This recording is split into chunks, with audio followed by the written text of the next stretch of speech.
अब तमाशाए दिल गली गली आम तो होगा, खुद को बेचते रहना मेरा काम तो होगा। सितम हम पे होगा और चीखेंगे सितमगर, जालिमों में सर फहरिस्त मेरा नाम तो होगा। हम 21वीं सदी में मौजूद और पिछली सदी की तरह और ना जाने कितने बरसों से हर 3 से 4 साल के बाद हम इन सैलाबों के अंदर गिर जाते हैं। हमारे पाकिस्तानी बहन भाई, वो बुजुर्ग, बच्चे, खवातीन, जवान जिनके इमलाक को नुकसान पहुंचता है, हम सब उनके साथ खड़े हो जाते हैं। मगर सवाल ये पैदा होता है, ये सिचुएशन जो बार बार हमारे सामने आ जाती है, हमने इसके हल के लिए कुछ तदारुक भी किए। क्या हम इनके हल के लिए कुछ ऐसे इकदामात भी उठा सकते थे या नहीं? क्या ये सिर्फ हुक्मरानों की जिम्मेदारी थी या बहैसियत पाकिस्तानी भी, इस माशरे का फर्द होने की हैसियत से भी, क्या हमने अपना किरदार अदा किया? क्या हम अपने अपने फ़र्ज़ को जाना, अपने फ़र्ज़ को अदा किया? ये सवाल हैं जो हमारे सामने आ खड़े होते हैं। इन्हीं सवालों के जवाब हमें ढूंढने हैं और ढूंढने पड़ेंगे। जी हाँ, मैं हूँ यासिर मलिक एडवोकेट और आप देख रहे हैं escape from cage. Let's build the character channel का टैगलाइन था, जिसके अंदर सिर्फ ये बताना ज़रूरी था कि as a community, as a Pakistani कौम, हम सब ने अपने आप को कैरेक्टर बिल्डिंग के किस लेवल पे लेके जाना है, अपना कैरेक्टर बिल्ड कैसे करना है और अपने आप को एक अजीम कौम के तौर पर कैसे दुनिया के सामने पेश करना। अब पिछले 3 दहाइयाँ या 4 दहाइयाँ आप अगर इसका जायज़ा लें तो ये सैलाब की जो सिचुएशन है, ये हमारे लिए एज अ पाकिस्तानी कौम नई नहीं है। ये हर कुछ सालों के बाद हमारे सामने खड़ी हो जाती है। फिर हम इसकी बहुत सारी वीडियोस, बहुत सारा मवाद, बहुत सारी तस्वीरें सोशल मीडिया, टीवी और दूसरे चैनल्स के ऊपर देखते हैं। फिर दुनिया को हम ये बताने में, बावर करवाने में अहम किरदार अदा करते हैं कि हमारे यहाँ मजलूमियत की तस्वीर बने ये लोग, ये पाकिस्तानी, ये बूढ़े, ये मर्द, ये जवान, ये खवातीन, और उनके नाम पर मुख्तलिफ किस्म के फंड्स जो हैं उसको एलोकेट किया जाता है, इकट्ठा किया जाता है। यहाँ तक ये बात ठीक है। लेकिन अगर हम बात करें दूसरी तरफ बात यह है कि क्या हम अगले 50 साल, 100 साल भी इन्हीं फ्लड्स और इन्हीं चीज़ों और इन्हीं तमाम नुकसानात का बार बार अजाला इस तरह से करते रहेंगे, या हम इसके तदारुक का कोई अमली इकदाम भी उठाएंगे?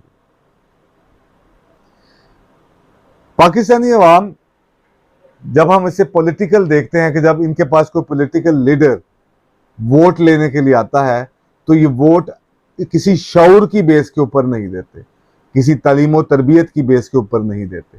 ये उसको वोट देते हैं, अपने नुमाइंदे को, अपने लीडर को चुनते हैं, कभी ज़ात बरादरी, कभी मोहल्लेदारी, कभी रिश्तेदारी। इन्हीं रिश्तेदारियों, बरादरियों और इन्हीं तासुब पसंदियों की वजह से जब हम अपने लीडर्स को चुनते हैं, उसके बाद फिर वो सिर्फ अपने मुफादात को देखते हैं, अपनी तमाम चीज़ों को देखते हैं। वो आप लोगों को नहीं देखेंगे। वो नहीं देखेंगे कि ये सैलाब की तबाहकारियों को कैसे रोका जा सकता है, नुकसान को कैसे मिनिमम किया जा सकता है। क्या कभी एज अ पाकिस्तानी मैं कभी ये बात नहीं सोच सकता कि यार अब मैंने इस तासुब पसंदी, इस बरादरी, इस रिश्तेदारी, इस मोहल्लेदारी, इन सब से परे हटकर किसी शख्स के करैक्टर और किसी शख्स की इमोशनल अटैचमेंट और उस इलाके के रहने की बेस के ऊपर क्या मैं उस शख्स को अपना नुमाइंदा चुनूंगा? क्या मैं अपना रवैया ऐसा नहीं कर सकता कि मेरे रवैये को देखते हुए एक आम आदमी भी हमेशा इलेक्शन पर आने के लिए तैयार रहे, लीडर बनने के लिए तैयार रहे, नई लीडरशिप इमर्ज करके बाहर आए? अगर यही सब कुछ किसी और मुल्क के अंदर हुआ होता तो वो इसकी वजूहात को देखते, आइंदा इसके तदारुक के लिए कुछ अमली इकदामात उठाते। लेकिन ये बात भी ठीक है कि कुछ मामला अल्लाह की तरफ से, कुदरत से लड़ा नहीं जा सकता, लेकिन इन नुकसानात को कम से कम तर तो किया जा सकता कि हम हर 4 से 5 साल के बाद हम इन्हीं रोनों में दोबारा से अवेल करेंगे। हम 4 साल सिर्फ इस बात पे रोते रहेंगे कि हमारे पास पानी की कमी है, और जब हमें पानी मिल जाएगा, वाफर मिल जाएगा, तो हम उस पानी को संभालने से कासिर होंगे। वो पानी हमें तबाह करता हुआ ना जाने कहां से कहां ले जाएगा। यह है करंट सिचुएशन। और आज यहाँ पे बैठ के ये बात करना बहुत आसान है। उन इलाकों के अंदर जाना, उन इलाकों के अंदर रहना, उससे ज्यादा कहीं मुश्किल है, तकरीबन हमारे लिए तो नामुमकिन की हद तक है।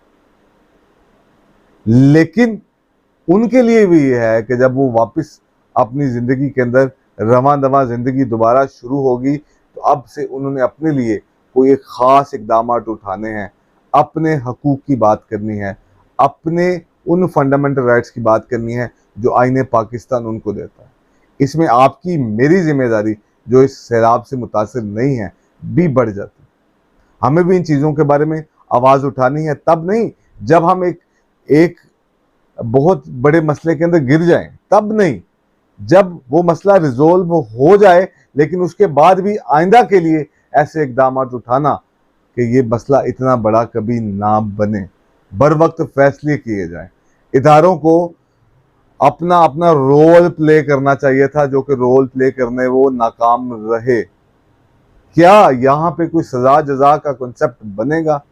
क्या उन लोगों को, उन पॉलिटिशियंस को, उन इदारों को किसी किस्म का कोई सजा जजा के अंडर लेके आया जाएगा? अब ये फैसला as a society, as a civil society हमें करना है। हमें अपने फंडामेंटल राइट्स के ऊपर पहरा देना होगा।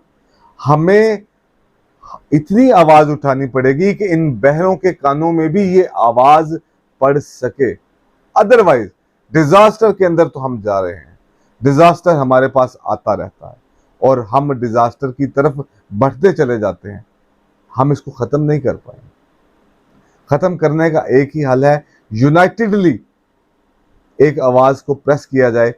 तब नहीं जब हम एक साने में गिर चुके हों, तब, ताकि हम उस साने के आने से पहले उसका कोई तदारुक कर सके। जैसे दुनिया की बहुत सारी अक़वाम पहले से उसका तदारुक कर लेती हैं, कोई प्लानिंग करती हैं, कोई दूसरी चीजें करती हैं। अपनी तरफ से जितने काम हैं वो तो हम पूरे कर सकते हैं, बाकी जो अल्लाह की मर्जी। इसी तरह से जब हम दूसरी बातें करते हैं, हम दूसरी तरफ देखते हैं, तो अब ये जो फंड्स इकट्ठे हो रहे हैं, अब क्या ये फंड्स सारे के सारे उन लोगों तक पहुंच रहे हैं? हमारा सिस्टम इतना डिरेल है कि वो फंड्स तक पूरे नहीं जाते। हम इखलाकी तौर पर इतने ज़्यादा बैंकरप्ट हो चुके हैं कि हमें इससे फ़र्क नहीं पड़ता हम किससे किसका क्या हक ले रहे हैं। हमें इससे फ़र्क नहीं पड़ता। इन तमाम चीज़ों को अपने जहनों में, अपने ज़मीरों में, अपनी ज़ात में डालने की ज़रूरत है, ताकि हम, अगर ज़्यादती एक के साथ हो रही हो, तो हम सब यक ज़ुबान होकर बोलें कि बहरे ऐवानों तक भी ये आवाज़ उठ के आए और उनके पास इसका तदारुक करने, इसकी प्लानिंग करने के अलावा कोई हल ना हो। उसके लिए ज़रूरी, मैं फिर आखिर में बात दोहराता जाऊँ, ज़रूरी यही है, चूज़ वो करो जो आपका अपना है, चूज़ वो करो जो आपके अपनों में से उठकर आगे आया है। अपने लिए नई लीडरशिप की प्रोडक्शन करें। वो तभी होगी जब हम इन मरूब होना छोड़ देंगे, इन चीज़ों से, इन खानों से, इन मुख्तलिफ चीज़ों से। कब तक आखिर नारे लगाते रहोगे एक ऐसे शख्स के लिए जिस शख्स का आपसे कोई लेना देना? जमहूरियत is the best revenge, Bilawal Bhutto ने कहा था, और आज ये बात साबित होती है कि वाकई democracy is the best revenge. लेकिन वो बेस्ट रिवेंज वो आम आदमी के लिए था। बाकी कहीं पे दूध की नहरें नहीं बह रही, बाकी मसले अलहदा हैं, लेकिन कम से कम इन मसलों की हद तक तो इनसे सवाल करें, इनसे जवाब मांगे। ये मसले, अल्लाह ताला इनकी तमाम मसले मसाइल परेशानियों को दूर करे, लेकिन अपनी प्लानिंग को हमने करना है, हमारी जिम्मेदारी है। हम अगर सैलाब ज़दा इलाकों के अंदर हैं तब भी, नहीं हैं तब भी, क्योंकि जब हम एक नज़र नहीं आएंगे तब तक हम इन मसलों से हल, छुटकारा हासिल नहीं कर सकें। इसे सोचिएगा ज़रूर, फिर बताइएगा इसके बारे में। इंशाल्लाह फिर मिलेंगे अगली वीडियो में। अल्लाह हाफ़िज़।